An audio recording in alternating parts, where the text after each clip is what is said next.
my name is Andrew Flushy. I'm your Virginia traffic attorney.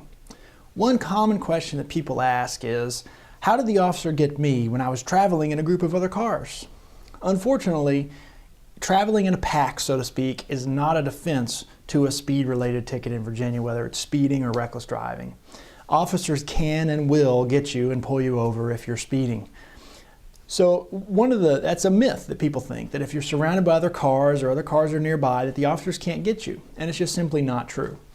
One thing that happens quite frequently is there's a bigger gap than you realize between you and some of the other vehicles around you. And depending on how the officer's radar is positioned, he may be able to get you kind of the only vehicle in the beam as you're going by his location. So that's one way they can get you. Another way is what's called the fastest feature on the radar.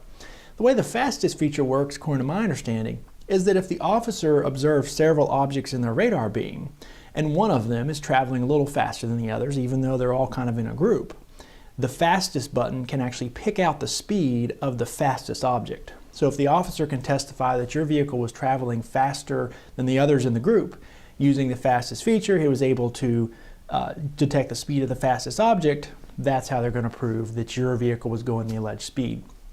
And then the final way that they can prove a speed in these kind of cases is with the laser, or the LiDAR.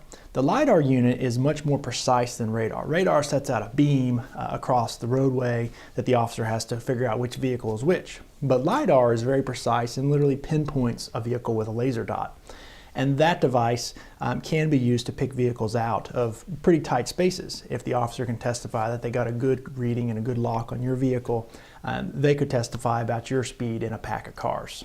So keep that in mind when you're traveling through Virginia. Always keep the speed under 80. And of course, be sure to obey the speed limits at all times. Officers have some tolerances about how many miles an hour over they're going to write a ticket. Maybe give you a little bit of a grace period or a grace window. But be sure don't fall prey to the idea that traveling in a pack gives you some kind of immunity. If you get a speeding or reckless driving by speed ticket in Virginia, definitely contact me so we can talk about it.